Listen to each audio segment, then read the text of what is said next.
बिस्मिल्लाहिर्रहमानिर्रहीम। अस्सलाम वालेकुम नाज़रीन, आप यूट्यूब चैनल देख रहे हैं। मैं इमरान खान हूँ। पाकिस्तान की सियासत में एक नया सिनेरियो डेवलप हो रहा है और वो ये है कि फजलुर रहमान साहब के दरवाजे पे सब लोग दोबारा पहुँच रहे हैं।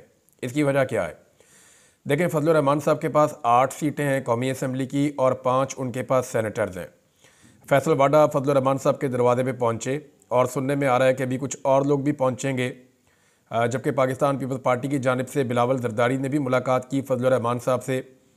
ये दोनों लोग बिलावल और फैसल वाडा दोनों इस्टेब्लिशमेंट के दो बड़े अहम मोहरे हैं और इस्टेब्लिशमेंट का बयानिया इनके ज़ुबान पे होता है। जो इस्टेब्लिशमेंट चाहती है उसके मुताबिक ये चल रहे हैं।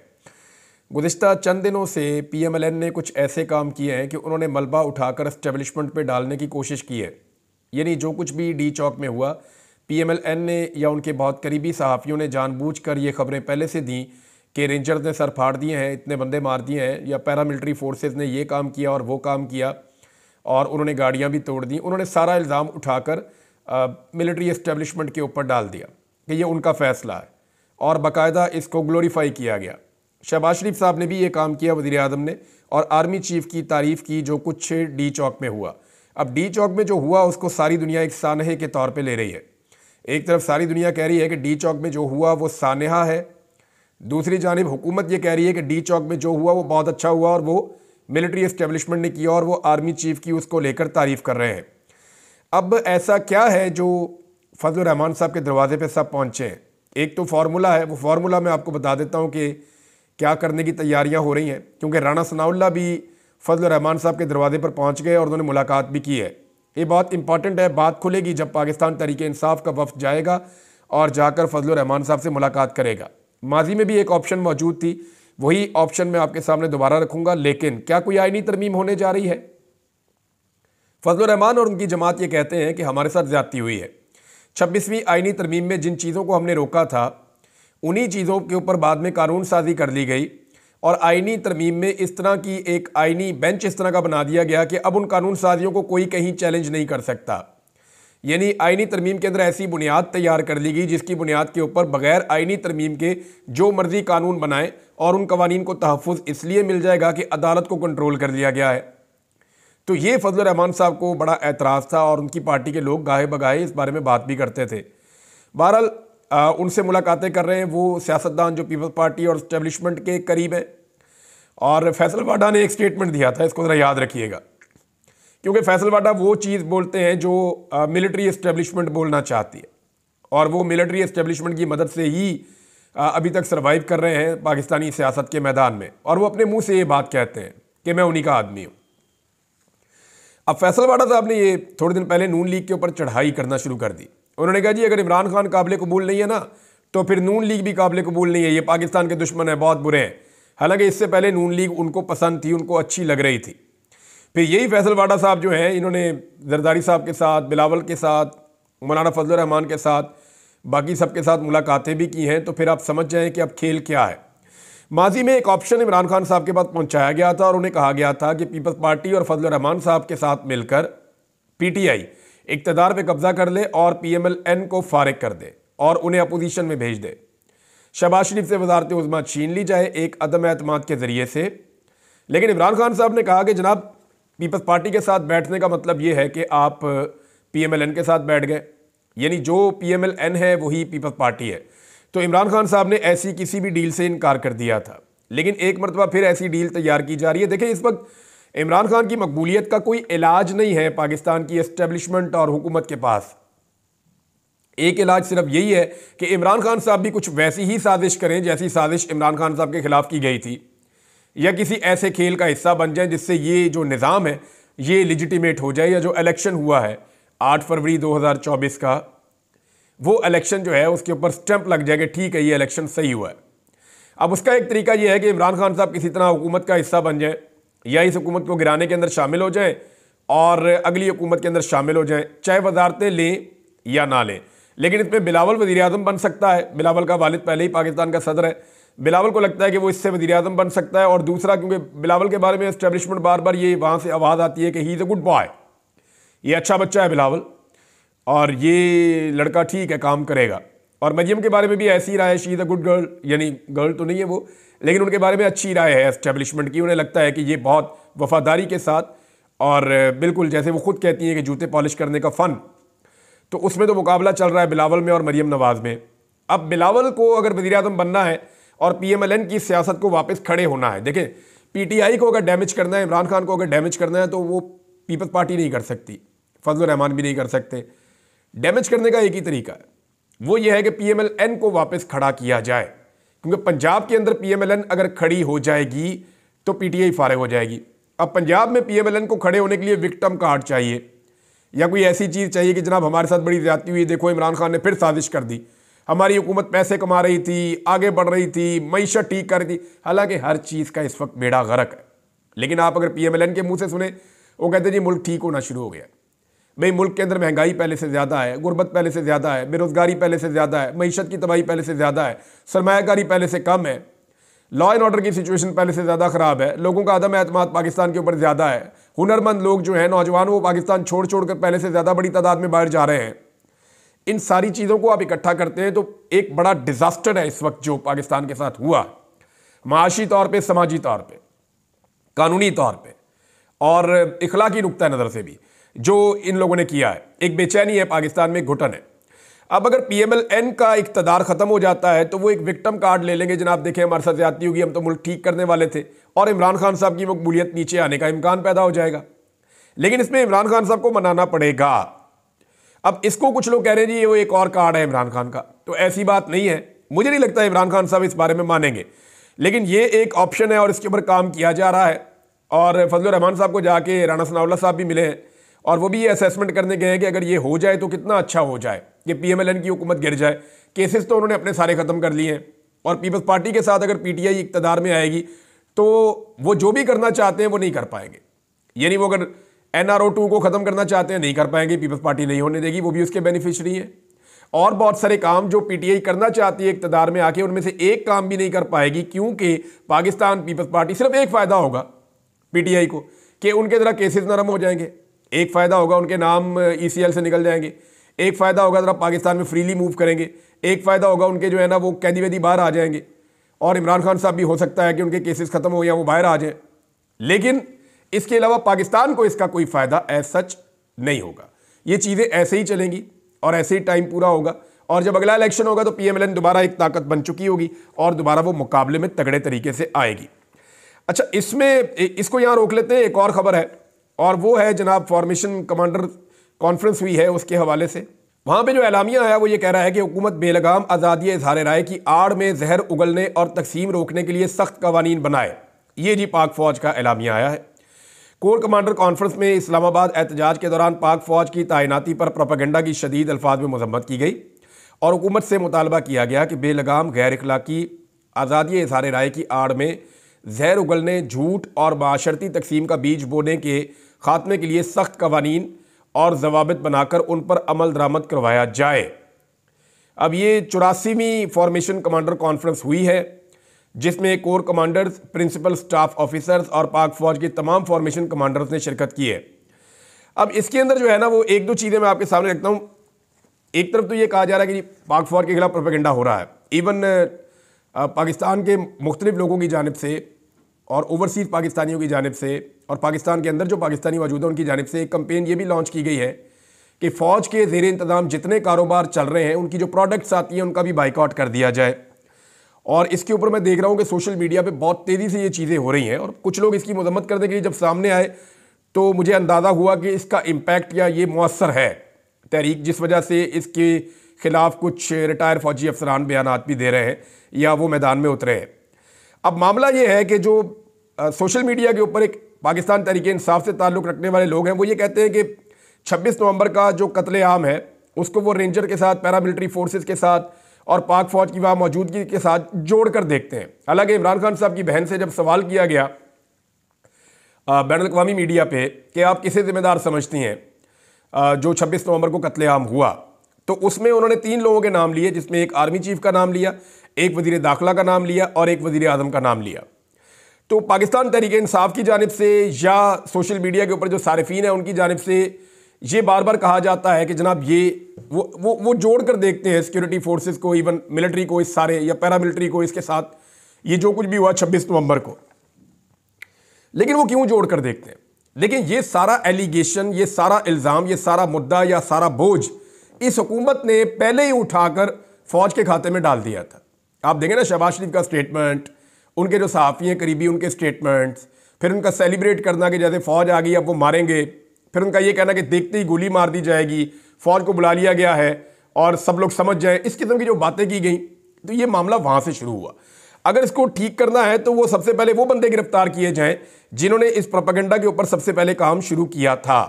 एक और चीज़ है नादरीन, इमरान खान साहब पर फ़र्द जुर्म आयद कर दी गई है और 119 दीगर मुल्ज़िमान के साथ ये फ़र्द जुर्म आयद हुई है GHQ हमला केस के अंदर। अब इसकी तफसीलात में आपको क्या जाऊँ, आपको सारा आइडिया है। इमरान खान साहब तो 9 मई वाले दिन गिरफ्तार थे, उसके बाद ये सारा कुछ हुआ पाकिस्तान में। अब जब फ़र्द जुर्म आयद की गई तो जब रहनुमा बाहर निकल रहे थे तो उनमें से 4 लोगों को गिरफ्तार कर लिया गया और बाकी और भी बहुत सारे हैं, लेकिन 4 अहम लोग हैं। उमर अयूब साहब को गिरफ्तार किया गया, अपोजिशन लीडर। राजा बशारत साबिक सूबाई वज़ीर है, उनको गिरफ्तार किया गया। अहमद चट्ठा MNA, उनको गिरफ्तार किया गया। अजीमुद्दीन इमरान खान साहब के स्टाफ के अहम मेंबर हैं, उनको भी गिरफ्तार किया गया। अच्छा, इन लोगों के पास जो है वो ओमनी बेल मौजूद थी पेशावर हाई कोर्ट की, यानी इन्हें किसी भी नामालूम मुकदमे में गिरफ्तार नहीं किया जा सकता और ज़्यादातर मुकदमात में इनके पास जमानतें थीं। अब इस हवाले से जो है वो पाकिस्तान तहरीक-ए-इंसाफ ने बहुत शोर मचाया, लेकिन अब जब मैं ये वीलॉग रिकॉर्ड कर रहा हूँ तो अब तक की इतला के मुताबिक ये लोग पुलिस की हिरासत में है, इन्हें गिरफ्तार कर लिया गया दीगर बहुत सारे लोगों के साथ।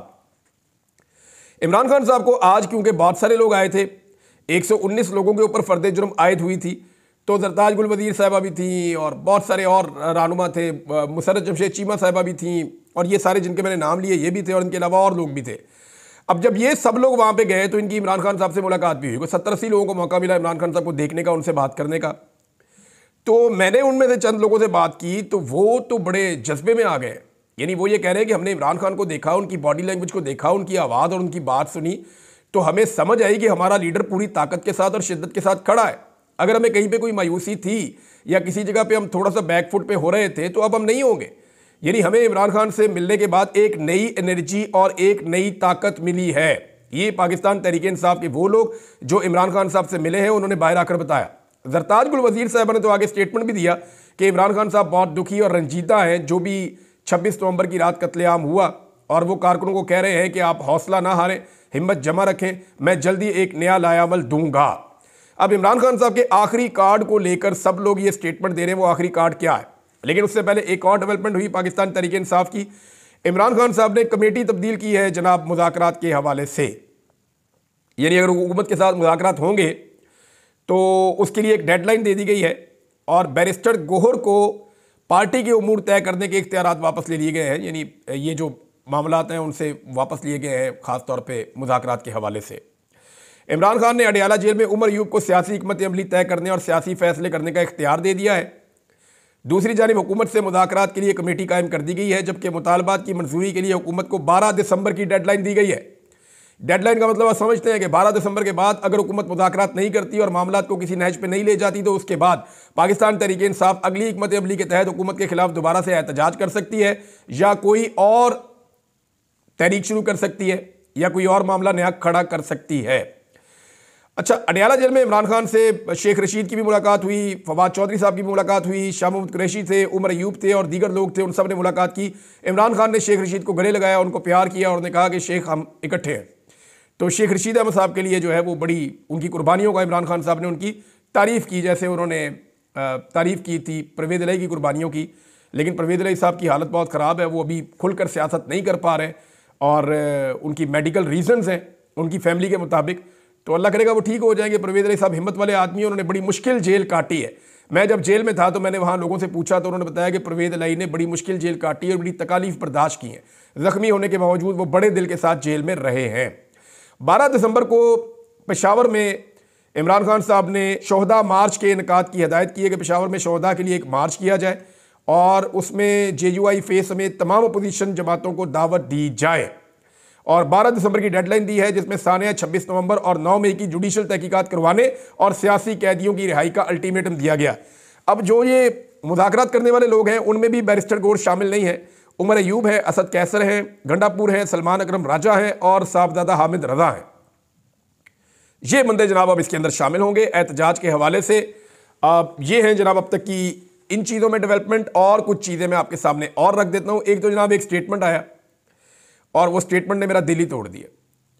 और ये स्टेटमेंट दिया है बहुत ही निकम्मे, नकट्टू, बेवकूफ़, बुज़दिल, बेगैरत और बेशर्म आदमी ने, जो आर्मी चीफ है जनूबी कोरिया का। जनूबी कोरिया के आर्मी चीफ ने जो है वो नाक कटवा के रख दी है मिलिट्रीज़ की, और उसने एक आगे मुल्क में मार्शल लॉ की कोशिश के मामले पर जनूबी कोरिया के आर्मी चीफ ने इस्तीफा देने की पेशकश कर दी है। ये अली तलोनी साहब ने जो है वो इसको ट्वीट किया है। हम फौज के पेशावराना कामों में माहिर हैं और हम मार्शल लॉ या फौजी हुकूमत में माहिर नहीं है।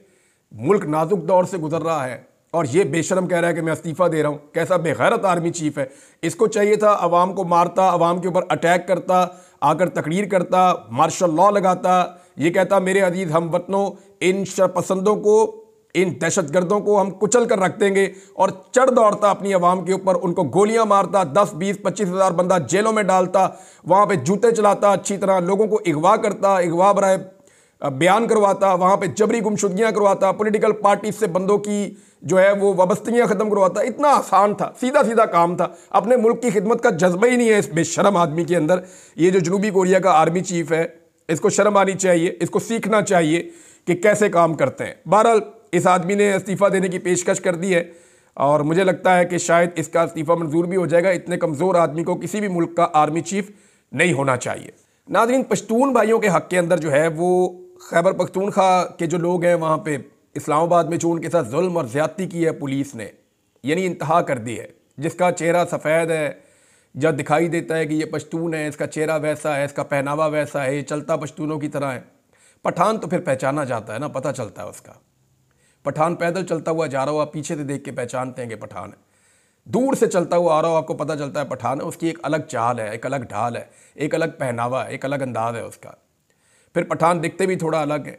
तो हमारे जो पश्तून भाई हैं जो इस्लामाबाद में बेचारे नौकरियां कर रहे थे, काम कर रहे थे, वहाँ पे उनका आना जाना था कारोबार के लिए, बड़े बेनती लोग हैं, तो उन्हें पकड़ पकड़ के पुलिस ने वो ज़िल्लत और वो रुसवाई उनको दी है और इतना उनको परेशान किया है कि उसके बाद जो है वो सब लोग सरापा एहतजाज है। जमात इस्लामी ने भी अब इसके लिए आवाज़ उठाई है और वो कोई एक प्रेस कॉन्फ्रेंस भी कर रहे हैं आज के दिन के अंदर, गालिबन उन्होंने की भी है, और बाकी सारी पार्टियां भी आवाज़ उठा रही हैं। अभी वहाँ पे जो है वकला ने इस्लामाबाद में एक मार्च किया है पश्तून भाइयों के हक़ में, तो उनका बहुत शुक्रिया, हम उनके शुक्रगुजार हैं। अब पूरा पाकिस्तान जो है वो एक है और पाकिस्तान के हर शहरी की वही इज़्ज़त होनी चाहिए जो बाकियों की है। ऐसा नहीं हो सकता कि इस्लामाबाद आने वाले किसी एक खित्ते के लोग, इससे पहले वो बलूचिस्तान की हमारी बहनें बेटियाँ आई थीं, उनको ठंडे पानी के साथ तकलीफ़ दी गई, उन्हें टॉर्चर किया गया, उन्हें मारा गया, उनसे बिस्तर छीन लिए गए, उन्हें सर्द रातों में खुले आसमान तले रहने पर मजबूर किया गया। कितनी ज़्यादती थी। और जब उनके सामने एक और स्पॉन्सर्ड कैंप लगाया गया तो उस कैंप के अंदर किस तरह से फैसिलिटेट किया गया, बड़े बड़े हीटर्स लगाए गए, सबको फैसिलिटीज़ दी गई, लेकिन वहाँ बैठने वाला कोई नहीं था। तो ये ज़्यादती इस्लामाबाद के अंदर जब होती है छोटे सूबों के लोगों से, तो लोग उसको दिल के अंदर रखते हैं, उन्हें तकलीफ़ होती है इन चीज़ों से। आज़ाद कश्मीर की सूरत हाल मैं आपको नादरीन अगले वीलॉग में रिपोर्ट करूंगा, लेकिन मरीम नवाज़ ने फिर से एक अजीबोगरीब स्टेटमेंट दे दिया। हर थोड़े दिन बाद जब थोड़ा सा मामला लोग भूलने लगते हैं, कोई ना कोई बंगी मार के सारी अपनी पार्टी का, अपने ख़ानदान का बेड़ा गर्क कर लेती हैं। अब स्टेटमेंट ये दे दिया कि दिल से पाकिस्तानी हूँ, पाकिस्तानी ब्रांड इस्तेमाल करती हूँ। लोगों ने दे तेड़े की तस्वीरें लगा लगा के जो मरीम नवाज़ ने इंपोर्टेड ब्रांड पहने, एनकें, जूते, बैग, कपड़े, कोट्स, मफलर्स और पता नहीं क्या कुछ, स्कार्फ, जो चीज़ें मरीम नवाज़ ने टका के ब्रांडेड पहनी है ना, उनकी कीमतों समेत लोगों ने लगा लगा सोशल मीडिया में तबाही फेर दी कि ये है जनाब आप दिल से पाकिस्तानी और ये वो पाकिस्तानी ब्रांड है जो आप इस्तेमाल करती हैं। दुनिया के महंगे तरीन बैग हैं, महंगे तरीन जूते हैं, महंगा तरीन मेकअप है, महंगी तरीन सर्जरियाँ हैं, फिर महंगी तरीन एनके हैं, महंगा तरीन जेवर है, हर चीज़ इंपोर्टेड इस्तेमाल करनी, बाहर की, और कहना जी मैं दिल से पाकिस्तानी हूँ, पाकिस्तानी ब्रांड इस्तेमाल करती हूँ। ये उस बाप की बेटी हैं जिन्होंने सारी ज़िंदगी इंपोर्टेड टाइयाँ और 3 पीस पहन के गोरों के सामने हाथ बांध बांध के जो है वो ज़िंदगी गुजारी है। यानी ये ब्रांड पाकिस्तान तो फिर इमरान खान हुआ ना। अगर कोई वाहिद पाकिस्तान का ब्रांड है तो वो इमरान खान है। और भाई शलवार कमीज़ और वेस्टकट के अंदर जाता है सारी दुनिया के अंदर। जब से वज़ीर आज़म बना शलवार कमीज़ पहन कर रहा, उसने पाकिस्तान का ब्रांड पहना, कप्तान चप्पल के नाम से उसकी चप्पल का नाम पड़ गया जो वो पहनता है। He is a brand Pakistan. वो एक रियली एक ब्रांड है, पूरी दुनिया में जाता है, अपने कपड़े पहन के जाता है, उसको किसी किस्म का एहसास कमतरी है ही नहीं। नवाज शरीफ साहब जनाब अमेरिकन का कोई पिट्ठू या चपड़ासी भी मिलने आ जाता है ना, तो लाल रंग की टाई लगा के, कोट पहन के, खुशबू लगा के जाके उसके सामने खड़े हो जाते हैं कि मैं तो जनाब आप कंफर्टेबल हो जाए, मैं आप ही की तरह का आदमी हूं। शहबाज शरीफ भी एग्जैक्टली यही करते हैं। इमरान खान से प्रॉब्लम क्या था? ही वो तो ब्रांड, पाकिस्तानी ब्रांड, पाकिस्तानी कपड़े पहनता है, पाकिस्तानी जूता पहनता है और पाकिस्तान की बात करता है। अब तक के लिए इतने ही। अपना ख्याल रखिएगा, अपने चैनल का भी। अल्लाह हाफिज़।